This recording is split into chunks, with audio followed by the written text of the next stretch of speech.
ಸಚಿವ ಅಮಿತ್ ಶಾ ಅವರನ್ನ ಸ್ವಾಗತಿಸಿದ ಯಡಿಯೂರಪ್ಪ ಮಗನಿಗೆ ಸಂಕಷ್ಟ ಎದುರಾಗಿದೆ. ಅತ್ತ ಮಧ್ಯರಾತ್ರಿ ಬೆಂಗಳೂರಿಗೆ ಬಂದ ಬಿಜೆಪಿ ರಾಷ್ಟ್ರೀಯ ನಾಯಕ ಅಮಿತ್ ಶಾ ಈಗ ಯಡಿಯೂರಪ್ಪನ ಮಗನಿಗೆ ಸಂಕಷ್ಟ ಎದುರಾಗಿರುವಂತಹದ್ದು. ಅತ್ತ ಮಧ್ಯರಾತ್ರಿ ಬೆಂಗಳೂರಿಗೆ ಮಿಡ್ ನೈಟ್ ಅಲ್ಲಿ ಬಿಜೆಪಿಯ ನ್ಯಾಷನಲ್ ಲೀಡರ್ ಅಮಿತ್ ಶಾ ಬಂದಿದ್ರು.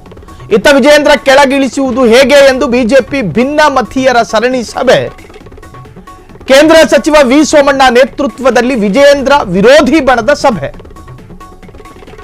ದಾವಣಗೆರೆ ಮಾಜಿ ಸಂಸದ ಸಿದ್ದೇಶ್ವರ್ ಮನೆಯಲ್ಲಿ ನಡೆದಂತಹ ವಿಜೇಂದ್ರ ವಿರೋಧಿ ಸಭೆ, ಶಾಸಕರಾದ ರಮೇಶ್ ಜಾರಕಿಹೊಳಿ, ಬಿಪಿ ಹರೀಶ್, ಮಾಜಿ ಶಾಸಕ ಕುಮಾರ್ ಬಂಗಾರಪ್ಪ ಸಾಂಪ್ರದಾಯಿಕ ಟೀಮ್ ಅದು ಬೆಂಗಳೂರಿನಲ್ಲಿರುವ ಸಿದ್ದೇಶ್ವರ್ ಮನೆಯಲ್ಲಿ ನಡೆದಂತಹ ಸಭೆಯಲ್ಲಿ ಭಾಗಿಯಾಗಿದ್ರು. ಅಮಿತ್ ಶಾ ಸ್ವಾಗತ ಮಾಡಿದ ಯಡಿಯೂರಪ್ಪ ಮಗನಿಗೆ ಸಂಕಷ್ಟ ಎದುರಾಗಿದೆ. ಅತ್ತ ಮಧ್ಯರಾತ್ರಿ ಬೆಂಗಳೂರಿಗೆ ಬಂದಂತಹ ಬಿಜೆಪಿಯ ನ್ಯಾಷನಲ್ ಲೀಡರ್ ಒಂದು ಕಡೆ ವಿಜೇಂದ್ರರನ್ನ ಕೆಳಗಿಳಿಸಬೇಕು ಅಂತ ಹೇಳಿ ಭಿನ್ನಮತೀಯರ ಸರಣಿ ಸಭೆಗಳಾಗ್ತಾ ಇದೆ. ಕೇಂದ್ರ ಸಚಿವ ವಿ ಸೋಮಣ್ಣ ನೇತೃತ್ವದಲ್ಲಿ ವಿಜೇಂದ್ರ ವಿರೋಧಿ ಬಣ ಸಭೆ ಮಾಡ್ತಾ ಇದ್ದಾರೆ. ದಾವಣಗೆರೆಯ ಮಾಜಿ ಸಂಸದ ಸಿದ್ದೇಶ್ವರ್ ಬಸನಗೌಡ ಪಾಟೀಲ್ ಯತ್ನಾಳ್ರ ಬಲಗಡೆ ನಿಂತ್ಕೊತಾ ಇದ್ದಂತಹ ವ್ಯಕ್ತಿ, ಶಾಸಕರಾದಂತಹ ರಮೇಶ್ ಜಾರಕಿಹೊಳಿ ಯತ್ನಾಳ್ರ ಎಡಗಡೆ ನಿಂತ್ಕೊತಾ ಇದ್ರು. ಇನ್ನು ಕುಮಾರ್ ಬಂಗಾರಪ್ಪ ಯತ್ನಾಳ್ ಎಲ್ಲೆಲ್ಲಿ ಹೋಗ್ತಾ ಇದ್ರು ಅಲ್ಲೆಲ್ಲ ಹೋಗ್ತಾ ಇದ್ರು. ಸೊ ಅವರೆಲ್ಲ ಕೂತ್ಕೊಂಡೀಗ ವಿಜೇಂದ್ರರ ವಿರೋಧಿ ಬಣ ಅಂತ ಕರೆಸಿಕೊಳ್ಳುವ ಈ ರಾಜ್ಯ ಮಟ್ಟದ ನಾಯಕರು ಕೂತ್ ಸಭೆ ಮಾಡ್ತಾ ಇದ್ದಾರೆ.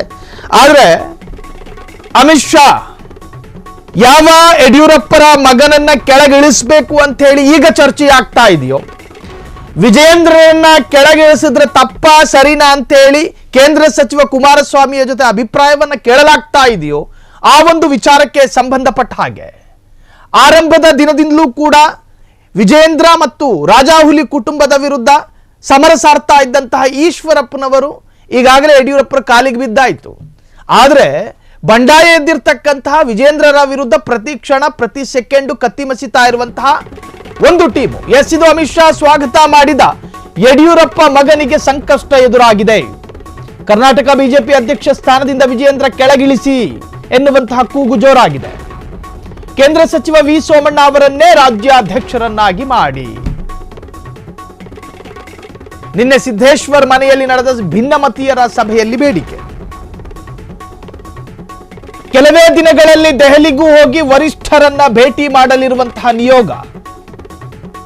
ಇವತ್ತು ಕೇಂದ್ರ ಸಚಿವೆ ಶೋಭಾ ಕರಂದ್ಲಾಜೆ ಅವರನ್ನ ಭೇಟಿಯಾಗಲಿರುವಂತಹ ಭಿನ್ನಮತೀಯರು. ಅಮಿತ್ ಶಾ ಸ್ವಾಗತ ಮಾಡಿದ ಯಡಿಯೂರಪ್ಪ ಮಗನಿಗೆ ಸಂಕಷ್ಟ ಎದುರಾಗಿದೆ. ರಾಜ್ಯದ ಒಂದು ಪ್ರಬಲ ಸಮುದಾಯದ ಅತ್ಯಂತ ಬಲಿಷ್ಠ ನಾಯಕನ ಮಗ, ಆ ಮಗನನ್ನ ಕೆಳಗಿಳಿಸೋದಕ್ಕೆ ಯಾವ ಮಗನು ಕರ್ನಾಟಕದಲ್ಲಿಲ್ಲ ಅನ್ನುವಂತಹದ್ದು ಈ ಹಿಂದೆ ಯಡಿಯೂರಪ್ಪರ ಅಭಿಮಾನಿ ಬಳಗದವರು ಹೇಳ್ತಾ ಇದ್ದಂತಹ ಮಾತು. ಆದ್ರೆ ಈಗ ಅವರನ್ನ ಕೆಳಗಿಳಿಸೋದಕ್ಕೆ ಸುಮಾರು ಮಗಗಳು ತಯಾರಲ್ಲಿದ್ದಾರೆ. ಒಂದು ಕಡೆ ಭಿನ್ನಮತೀಯರ ಸಭೆಗಳು ನಡೀತಾ ಇದೆ. ಆ ಸಭೆಯಲ್ಲಿ ಮಹತ್ವದ ನಿರ್ಧಾರಗಳನ್ನು ತೆಗೆದುಕೊಂಡು ಆ ಒಂದು ನಿಯೋಗ ಕೇಂದ್ರಕ್ಕೆ ಭೇಟಿ ಕೊಡುತ್ತೆ. ಇಂಥವರಿಗೆ ಅವಕಾಶವನ್ನ ಕೊಡಿ, ಇಂಥವರನ್ನ ಕೆಳಗಿಳಿಸಿ ಅಂತ ಹೇಳಿ. ಅದೇನು ನಗು ಅಂತೀರಾ? ಫೋಟೋ ಗಮನಿಸ್ತಾ ಇದ್ದೀರಿ ನೀವು. ಅಮಿತ್ ಶಾ ಅವರನ್ನ ಸ್ವಾಗತ ಮಾಡಿದಂತಹ ಸಂದರ್ಭದ ವಿಜೇಂದ್ರರ ಮುಖದಲ್ಲಿ ಈ ಹಿಂದೆ ಎಂದೂ ಕಂಡು ಕೇಳರಿಯದ ಒಂದು ನಗು. ಅಲ್ಲಿ ವಿಪಕ್ಷ ನಾಯಕ ಆರ್ ಅಶೋಕ್ ಕೂಡ ಇದ್ರು. ಸೊ ಈಗ ಅವರಿಗೆ ಸಂಕಷ್ಟ ಎದುರಾಗಿದೆ. ಒಂದು ಕಡೆ ನಾವು ನಿನ್ನೆಯ ಬುಲೆಟಿನ್ನಲ್ಲಿ ನಾವು ವಿಸ್ತೃತವಾಗಿ ಹೇಳ್ತಾ ಇದ್ವಿ, ಅಮಿತ್ ಶಾ ಸ್ವಾಗತಿಸಿದ ಯಡಿಯೂರಪ್ಪ ಮಗನಿಗೆ ಇನ್ನಷ್ಟು ಸಂಕಷ್ಟಗಳು ಎದುರಾಗಬಹುದಾ?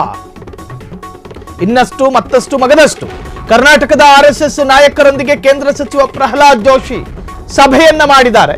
ಬೆಂಗಳೂರಿನ ಬಿಜೆಪಿ ಕಚೇರಿಯಲ್ಲೇ ನಿನ್ನ ಪ್ರಹ್ಲಾದ್ ಜೋಶಿ ನೇತೃತ್ವದಲ್ಲಿ ಸಭೆ. ಬಿಜೆಪಿ ನಾಯಕರ ಜೊತೆ ಸಭೆ ಮಾಡಿದಾಗ್ಲೂ ಕೂಡ ಆಶ್ಚರ್ಯ ಅನಿಸ್ಲಿಲ್ಲ. ಆದ್ರೆ ಆರ್ಎಸ್ಎಸ್ ನಾಯಕರ ಜೊತೆ ಸಭೆ ಮಾಡಿದ್ರ ಅಲ್ಲಿಗೆ ಮುಗಿದ ಕತೆ.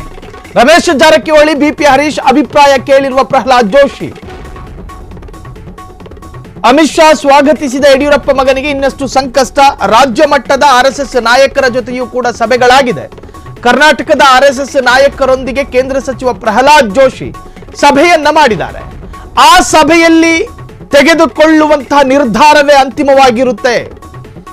ರಾಜ್ಯ ಮಟ್ಟದ ಬಿಜೆಪಿ ನಾಯಕರು ತೆಗೆದುಕೊಳ್ಳುವಂತಹ ನಿರ್ಧಾರಕ್ಕೆ ಅಷ್ಟೊಂದು ತೂಕ ಇಲ್ಲದೆ ಇದ್ದರು ಆರ್ಎಸ್ಎಸ್ ಮುಖಂಡರ ಜೊತೆ, ಅದರಲ್ಲೂ ಪ್ರಹ್ಲಾದ್ ಜೋಶಿ ನಡೆಸಿರ್ತಕ್ಕಂತಹ ಸಭೆಯಲ್ಲಿ ಯಾವ ನಿರ್ಧಾರ ಹೊರಹೊಮ್ಮಿದೆಯೋ ಅದೇ ಕಟ್ಟ ಕಡೆಯದಾಗಿ ಕೇಂದ್ರದಲ್ಲಿ ನಿರ್ಧಾರ ಹೊರಹೊಮ್ಮೋದು, ಇದು ತಿಳ್ಕೊಳ್ಳಿ.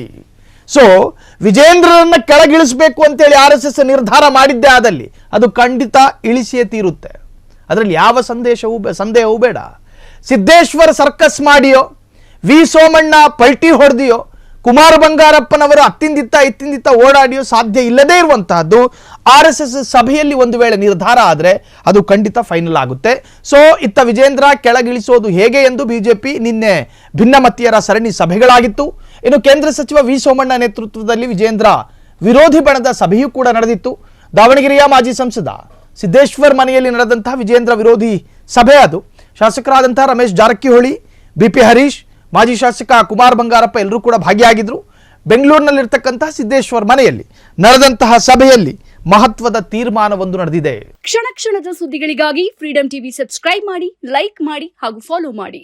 ಹೊಸ ಸುದ್ದಿಗಳ ನೋಟಿಫಿಕೇಶನ್ಗಾಗಿ ಬೆಲ್ ಐಕಾನ್ ಮೇಲೆ ಕ್ಲಿಕ್ ಮಾಡಿ.